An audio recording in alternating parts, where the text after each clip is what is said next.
आज हम बात करेंगे संसद में लाए जाने वाले विभिन्न प्रस्तावों के बारे में, जैसे विशेष अधिकार प्रस्ताव, ध्यानाकर्षण प्रस्ताव, स्थगन प्रस्ताव, धन्यवाद प्रस्ताव, निंदा प्रस्ताव, विश्वास प्रस्ताव, कटौती प्रस्ताव। इन सारे प्रस्तावों के बारे में हम एक एक करके इनको समझने वाले हैं बहुत ही आसान भाषा में।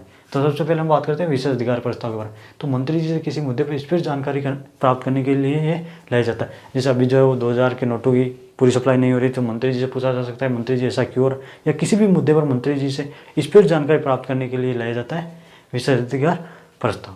अगला है ध्यानाकर्षण प्रस्ताव। मंत्री जी का किसी मुद्दे पर ध्यानाकर्षण करवाने के लिए, अब इतना बड़ा देश है, मंत्री जी को पता तो होगा नहीं भाई कौन से क्षेत्र में क्या चल रहा है, क्या समस्या है, तो उस क्षेत्र का सांसद खड़ा होगा और बताएगा कि मंत्री जी हमारे यहाँ पानी की समस्या है, सड़क की समस्या है, या चिकित्सा की समस्या है, या शिक्षा की समस्या है, जो भी समस्या है उस समस्या की ओर मंत्री जी का ध्यानाकर्षण करवाने के लिए लाया जाता है ध्यानाकर्षण प्रस्ताव। अगला स्थगन प्रस्ताव। पहले से चल रही चर्चा को रोककर तत्कालीन मुद्दे पर चर्चा करने के लिए लाया जाता है। जैसे कि मुद्दे पर चर्चा चल रही है, अचानक पता चल रही चाइना जो है वो भारत पर आक्रमण करने वाला है, तो जो चर्चा चल रही थी उसको रोक के उस तत्कालीन मुद्दे पर चर्चा करने के लिए स्थगन प्रस्ताव लाया जाता है। इसको लाने के लिए कम से कम 50% सदस्यों की सहमति होनी चाहिए और इस पर फिर जो है वो 2.5 घंटे तक चर्चा होती है।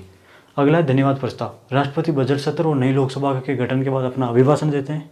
उस अभिभाषण के बाद सत्तापक्ष जो है वो धन्यवाद प्रस्ताव लाती है और इस धन्यवाद प्रस्ताव को फिर सत्तापक्ष द्वारा 50% मतों से इसको पास करवाना होता है। और यदि वो 50% मतों से धन्यवाद प्रस्ताव को पारित नहीं करवा पाती है तो उनकी सरकार गिर भी सकती है, क्योंकि यदि सत्तापक्ष 50% मतों से उसको पास नहीं करवा पाई तो इसका मतलब उनके पास बहुमत नहीं, तो उनको बहुत कंपलसरी हो जाता है कि धन्यवाद प्रस्ताव को सत्तापक्ष जो है वो 50% मतों से पारित करे। तो धन्यवाद प्रस्ताव कब लाया जाता है, तो नई लोकसभा गठन के बाद और बजट सत्र के बाद राष्ट्रपति अपना अभिभाषण देते हैं। उस अभिभाषण के बाद सत्तापक्ष धन्यवाद प्रस्ताव लाती है और फिर सत्तापक्ष द्वारा इस धन्यवाद प्रस्ताव को 50% मतों से इसको पारित करवाना होता है। अगला है निंदा प्रस्ताव। जब कोई मंत्री या मंत्रिपरिषद अच्छे से काम नहीं करे तो इसके खिलाफ जो विपक्ष निंदा प्रस्ताव लाती है। तो निंदा प्रस्ताव किसके खिलाफ लाया जाता है, जब एक मंत्री या पूरी मंत्रिपरिषद अच्छे से काम नहीं कर रही है तो उसके खिलाफ ये निंदा प्रस्ताव लाया जाता है।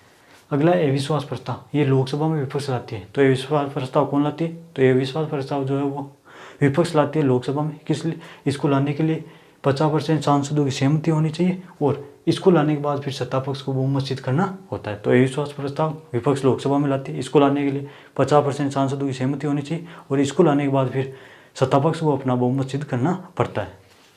अगला है विश्वास प्रस्ताव। ये प्रस्ताव सत्तापक्ष अपना बहुमत सिद्ध करने के लिए लाती है। तो अविश्वास प्रस्ताव विपक्ष लाती है सत्तापक्ष के खिलाफ अपना बहुमत सिद्ध करने के लिए और फिर सत्तापक्ष लाती है विश्वास प्रस्ताव अपना बहुमत साबित करने के लिए। अगला है कटौती प्रस्ताव। वित्त विधेयक में सरकार द्वारा विशेष आवंटन के प्रस्ताव को स्वीकार करने के लिए दिया गया एक विशेष अधिकार। जैसे सरकार है वो कहीं मेडिकल कॉलेज बनवाने वाली है, उसके लिए उसने 1000 करोड़ का बजट तय कर दिया। अब विपक्ष कहता है भाई इस काम में तो 1000 करोड़ लगेंगे ही नहीं, इसमें तो 800 करोड़ लगेंगे। तो उस बजट को कम करने के लिए, उसमें कटौती करने के लिए जो प्रस्ताव लाया जाता है उसे कहते हैं कटौती प्रस्ताव। तो आयोग की इन सारे प्रस्तावों के बारे में आपको चीज़ें समझ में आयोग की कोशिश की गई बहुत ही आसान भाषा में आपको समझा दिया जाए। तो मिलते हैं अगले वीडियो में, तब तक के लिए जय हिंद।